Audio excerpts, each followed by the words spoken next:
আসসালামু আলাইকুম, welcome back to my channel. আপনারা সকলে কেমন আছেন? সকলকে আগাম ঈদের শুভেচ্ছা জানিয়ে শুরু করছি।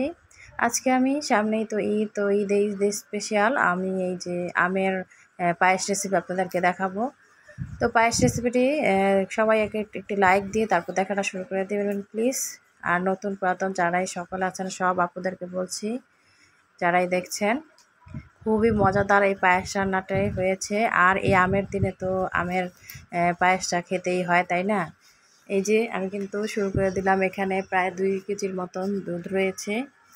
এখানে আমি মিল্ক ভিটা দুধটা নিয়েছি। আর এই যে এখানে কিন্তু পোলার চাল, চিনি গুঁড়া চাল নিয়েছি। দেখুন আধা কাপটি, এই যে এখানে দেখতেই পাচ্ছেন কতটুকু চাল নিয়েছি। আর এতটুকু চালে কিন্তু অনেক টেস্ট হবে, যেহেতু দুধের পরিমাণটা বেশি থাকবে।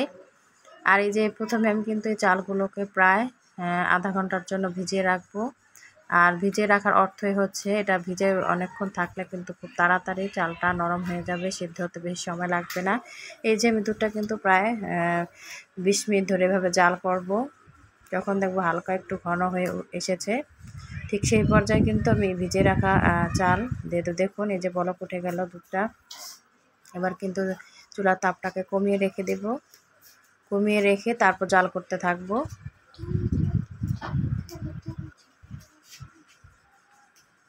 এই যে এখন কিন্তু ভিজে গেছে, দেখুন ভিজে কিন্তু ফুলে গেছে চালটা। তো এখন এর দুধের মধ্যে কিন্তু দিয়ে দিলাম।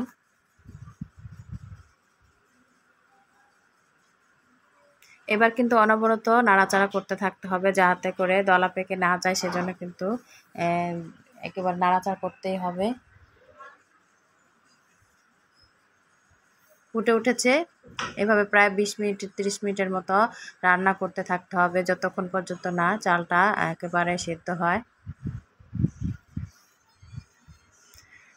আর এই পর্যায়ে কিন্তু নাড়াচাড়া একদম থামা যাবে না। তো আপনাদেরকে দেখানোর জন্য একটু দেখিয়ে দিলাম যে বলক উঠেছে। এই পর্যায়ে কিন্তু আমি সারাক্ষণ একটু পরপরই নাড়াচাড়া করে নিচ্ছি।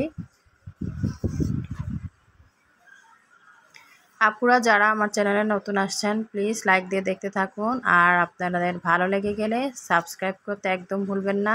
এই যে আমি কিন্তু এখানে দারচিনি এলাচি দিয়ে দিলাম, এর আর কিছুই কিন্তু দেব না।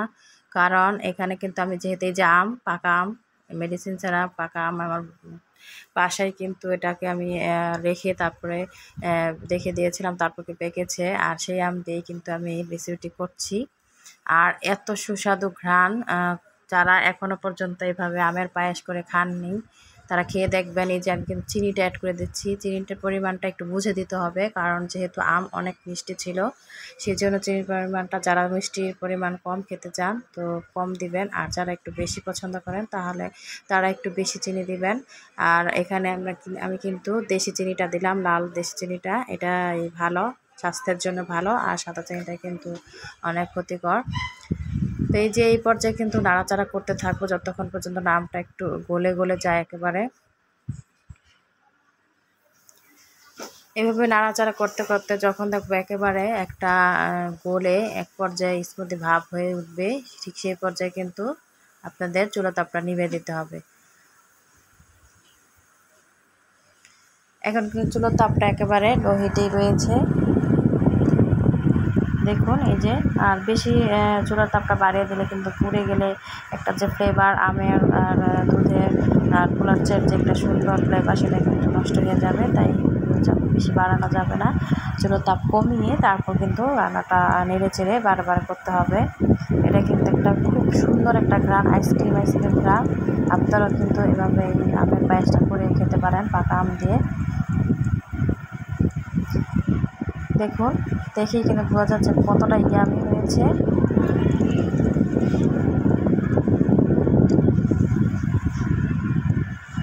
আর যখন দেখবেন একেবারে একটা উপরে সর পড়ে যাচ্ছে, আমার কিন্তু হয়ে গেল পায়েসটা, ঠিক সেই পর্যায়ে কিন্তু আমি নামিয়ে রেখেছিলাম।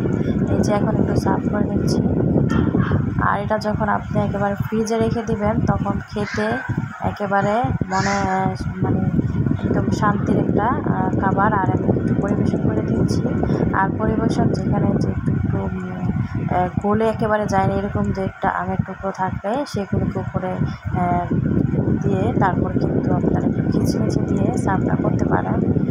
এটা আপনাদের যার যার ইচ্ছে, আবার না দিয়েও করতে পারেন। আবার আপনারা একটু খেজুর থাকলে খেজুরের উপরে দিয়ে সার্ভ করে পরিবেশন করতে পারেন, করে সাজিয়ে। খুবই মজাদার রেসিপি, আপনারা বানিয়ে ট্রাই করে আমাকে দেখবেন। এই যে আমার মেয়ে খেয়ে নিচ্ছে, খুব মজার হয়েছিল। যারা এতক্ষণ ধরে কষ্ট করে